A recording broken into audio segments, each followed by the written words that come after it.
పూరా లోకల్. ఇక్కడ రాష్ట్రంలో ఇంత హంగామా జరుగుతుంది, అటు విచారణలు ఇటు ప్రతిపక్షాలు మిమ్మల్ని బూతులు తిట్టడం, మరోవైపేమో రాష్ట్ర ముఖ్యమంత్రి రేవంత్ రెడ్డి ఢిల్లీలో ప్రచారంలో నిమగ్నం అయిపోయాడు. అక్కడ 2 పథకాలు అనౌన్స్మెంట్ చేశాడు, గ్యారంటీలు 2 గ్యారంటీలు. ఇక్కడ రాష్ట్రంలోనే 6 గ్యారంటీలు అమలు అవ్వట్లేదు, అక్కడ పోయి రెండు గ్యారంటీలు అని చెప్తున్నాడు అని అంటున్నారు ప్రతిపక్షాలు. వాళ్ళకి ఏం చెప్తారు? ప్రతిపక్షాలను అడుగుతున్నా, ఏ గ్యారంటీ అమలు అవ్వట్లేదు సార్?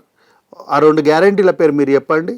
మీరు చెప్పేవి 2500 మహిళలకు ఇస్తలేరు, 4000 పింఛన్ ఇస్తలేము, అంతే కదా మీరు చెప్పేది. చేయుత కింద 4000 రూపాయలు, మహాలక్ష్మి పథకం కింద 2500 ఇస్తలేరు, ఇవే కదా మీరు 2 చెప్పేటివి. 6 గ్యారంటీల్లో 4 గ్యారంటీలు అయినాయని మీరు ఒప్పుకుంటున్నారు కదా. ఇంకేముంది సార్? 80% ఆఫ్ మేము ఇచ్చినటువంటి హామీలను 80% ఆఫ్ హామీలను మేము ఇక్కడ నెరవేర్చిన తర్వాత రైతు భరోసా కూడా ఇంకా వల్లేదు కదా. నో సార్, రైతు భరోసా అనేది మేము 26వ తారీఖు నుంచి దాన్ని స్టార్ట్ చేస్తామని ఆల్రెడీ అనౌన్స్ చేసినాం.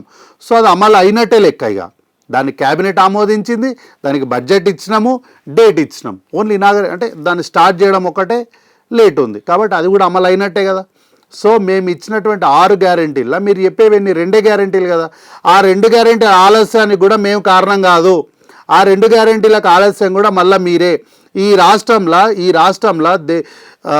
రాష్ట్రాన్ని మిగులు బడ్జెట్తో ఇచ్చినటువంటి ఈ రాష్ట్రాన్ని మీరు కుక్కలు చింపిన విస్తరలాగా మీరు, మీ పార్టీ, మీ స్వతः కుటుంబం ఆర్థికంగా లాభం పొందడానికి ఈ రాష్ట్ర సంపదని మొత్తము పందికొక్కలాగా మెక్కి ఈరోజు మీరు 2500 ఇస్తలేరు, 4000 ఇస్తలేరు, మాట తప్పిరని మాట్లాడడం కన్నా కుసంస్కారం ఏముంటుంది సార్?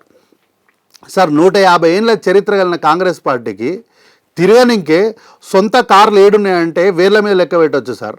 అట్లాంటిది జస్ట్ 10 సంవత్సరాల అధికారంలో ఉన్న మీరు, మీ పార్టీకి ఒక ప్రైవేట్ ఫ్లైటే ఉంది సార్. ఢిల్లీలో కాంగ్రెస్ ప్రభుత్వం వస్తుందా సార్? ఇప్పుడు ప్రభుత్వాల ఏర్పాటు అనేటివి ప్రజల యొక్క నిర్ణయం పైన ఉంటుంది.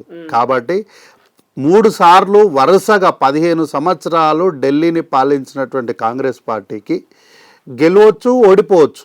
కానీ చంద్రశేఖర్ రావు లాగా గెలిస్తే అధికారంలో నేను అధికారం అనుభవిస్తా, గెలవకపోతే పోయి ఫామ్ హౌస్లో పండుకుంటా అనే బుద్ధి కాంగ్రెస్ పార్టీకి లేదు. ఎన్నికల్లో గెలిచినా ఓడినా ప్రజల కోసం పనిచేయడం కాంగ్రెస్ పార్టీ సిద్ధాంతం. ఓకే, మీ వల్లనే లిక్కర్ కేసులో ఇరుక్కున్న వాళ్ళు అరెస్ట్ అయ్యారు, కేజ్రీవాల్తో సహా ఇటు బీఆర్ఎస్ నేతలు కూడా అరెస్ట్ అయ్యారు అని రేవంత్ రెడ్డి అక్కడ ప్రచారాల్లో చెప్తున్నాడు. కరెక్టే కదా. మీ వల్లనే అరెస్ట్ అయ్యారా? 100%. ఇప్పుడు వాళ్ళు చేసినట్టు అవినీతిని బయట పెట్టిందే మా పార్టీ కార్యకర్తలు. వాళ్ళు చేస్తున్నట్టు అవినీతి దందాన్ని ఢిల్లీలో ఎగ్జిబిషన్ పెట్టిందే మా పార్టీ కార్యకర్తలు. కాబట్టి అవినీతి చేసినప్పుడు అవినీతి పందికొక్కుల్ని ప్రజల ముందు, ఈ న్యాయస్థానం ముందు నిలబెట్టి వాళ్ళు దోషులుగా తేల్చడానికి కాంగ్రెస్ పార్టీ ఖచ్చితంగా నిబద్ధతతో నిలబడుతుంది. అట్లాంటి కాంగ్రెస్ పార్టీలో అవినీతి జరగలేదా అంటే, అవినీతి జరిగిన వాళ్ళను, వాళ్ళ మీద కేసులు కట్టింది కూడా మళ్ళీ మా పార్టీయే. కాబట్టి ఖచ్చితంగా మా వల్లనే ఈ యొక్క కేసులు జరిగినాయి, ఈ అరెస్టులు కూడా జరిగినాయి. అంటే అవినీతి ఉందని మరి అంటే Revanth Reddy national political figure అయిపోయాడు అని మీరు భావిస్తున్నారు? ఎప్పుడో ఆయన ఈ రోజు అయింది, ఆయన ఎంపీగా గెలిచిన రోజే ఈజ్ అనే నేషనల్ లీడర్. ఎందుకంటే నరేంద్ర మోడీ గారు, తర్వాత అమిత్ షా గారు లాంటి నియోజకవర్గాలు 4 నిలబడితే ఒక మల్కాజ్గిరి ఒక ఎంపీ. సో ఏ రోజైతే ఆయన కొడంగల్లో ఓడిపోయి మల్కాజ్గిరిలో ఎంపీగా గెలిచి పార్లమెంట్లో అడుగుపెట్టినాడో ఆ రోజే ఈజ్ అ నేషనల్ లీడర్. మరి గాంధీ భవన్లో కేసీ వేణుగోపాల్ మీ ముఖ్యమంత్రి రేవంత్ రెడ్డిని మందలించిండటగా బయట టాక్ నడుస్తుంది. ఎందుకు సార్? ఎందుకు మందలిస్తారు సార్? ఫ్రీ బస్ ఇచ్చినందుకు మందలిస్తారా? ఫ్రీ బస్ ఇచ్చినందుకు మందలిస్తారు అంటే ఒంటెత్తు పోకడ బాగా నడుస్తుందంటగా సార్. కాంగ్రెస్ పార్టీలో ఎప్పుడు కూడా ఒంటెత్తు పోకడలకు ఆస్కారమే లేదు. ఏదైనా సరే క్యాబినెట్ నిర్ణయము లేదా సహచార నాయకత్వ లీడర్స్ యొక్క నిర్ణయము సార్.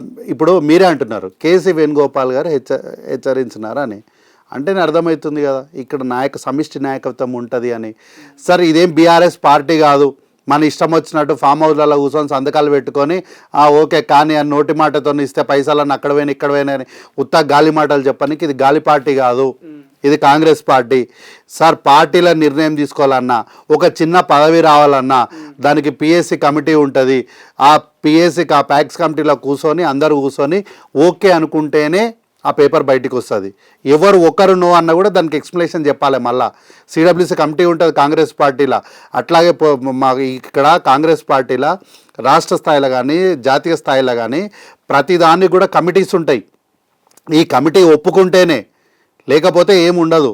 పిసిసి అధ్యక్షులు అయినప్పటికీ పిసిసి కార్యవర్గం ఒప్పుకుంటేనే ఒక నిర్ణయం బయటకు వస్తుంది. కాబట్టి ఇది ప్రజాస్వామ్య పార్టీ, అట్లా ఉండదు. మందలించడం అన్నీ ఏంటి అంటే బీఆర్ఎస్ పార్టీ ఒక డైవర్షన్, అంటే ఇది కూడా ఒక డైవర్షన్. ఏంటి అంటే వెరీ సూన్ రైతు భరోసా వేస్తామన్నాం కాబట్టి ప్రజల్ని ఈ భరోసా దగ్గర నుంచి ఎట్లా మళ్లించాలంటే ఇట్లా మళ్లించాలి. కాబట్టి ఇవన్నీ కూడా బీఆర్ఎస్ పార్టీలో సార్ కాంగ్రెస్ పార్టీలో ఉండవు. అట్లా ప్రభుత్వం నుంచి 3 మంత్రులని వాళ్ళ పదవుల నుంచి తొలగిస్తున్నారని బయట ప్రచారం జోరుగా సాగుతుంది, నిజం అంటారా? ఇప్పుడు ఇది ఏంటంటే కల్వకుంట్ల తారక రామారావు గారు, మేము పొద్దున్న లేచి కల్వకుంట్ల చంద్రశేఖరరావు గారు అసెంబ్లీకి రావాలి, అసెంబ్లీలో మాట్లాడాలి. ఆయన 10 సంవత్సరాలు ముఖ్యమంత్రిగా పనిచేసిండు.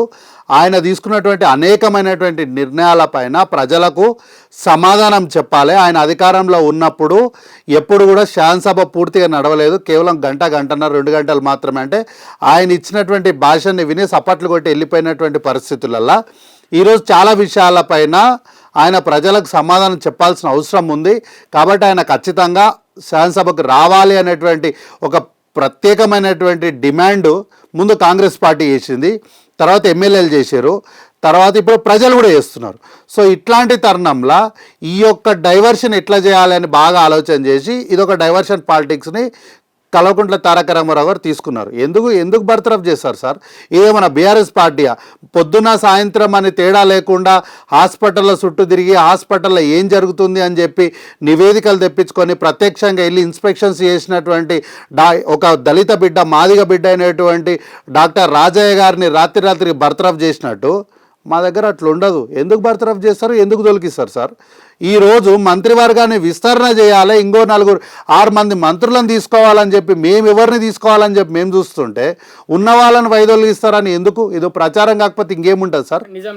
ఇందులో నిజం ఏం లేదు. ఇదంతా కూడా చాలా సత్యదూరమైనటువంటి మాటలు, ప్రజలను అయోమయానికి గురి చేయడానికి, లేదంటే ప్రజలను ప్రజాపాలన అందిస్తున్నటువంటి ప్రజాప్రభుత్వం పైన ఒక డైవర్షన్ చేయడానికి మాత్రమే కల్వకుంట్ల తారక రామారావు వేసినటువంటి ఒక పాచికలే తప్ప మరొకటి కావివి.